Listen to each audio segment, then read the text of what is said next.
dinamitera, tiñendo de marrón la roja sangre de su puro corazón. Y hoy te dedico a este canto, casi entre dolor y llanto, a la gente que cayó. Mis 24 primaveras, mucho viaje por el mundo, y si el comparar no es justo, diré que no hay comparación, pues no hay mejor sensación que respirar bien profundo cuando pases el Nerón. Contemplar su verde prado, resguardarme en sus tejados de su orvallo agotador, y hacer caso a Don Pelayo, luchando con pundonor. Pues mientras nos queden piedras, lo que nos sobra es valor. Porque Asturias es mi patria, y sincera es su bandera. Covadonga, la santina más bonita de la tierra.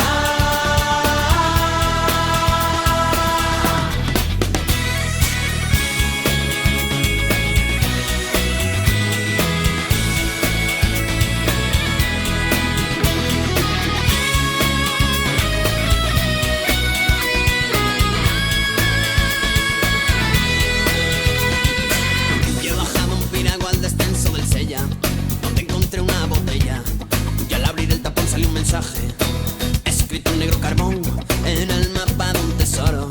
Justo encima había un mar, justo abajo había un león. Y no es por tirarnos flores, señoritas ni señores, pero todo buen asturiano no sabe de rendición, pues tenemos los cojones de un tamaño que va acorde al de nuestro corazón. Contemplar su verde prado, resguardarme en sus tejados de su orvallo agotador, y hacer caso a Don Pelayo, luchando con pundonor.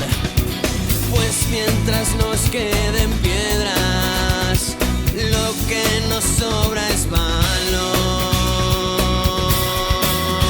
Porque Asturias es mi patria, sincera es su bandera.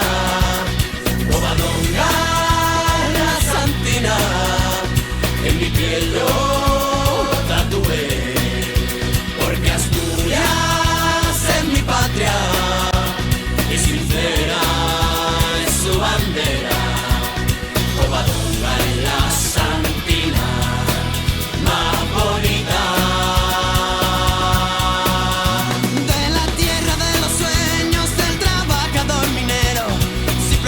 Su manzana te enganchará su veneno, de los golfos como yo, de los cielos como tú.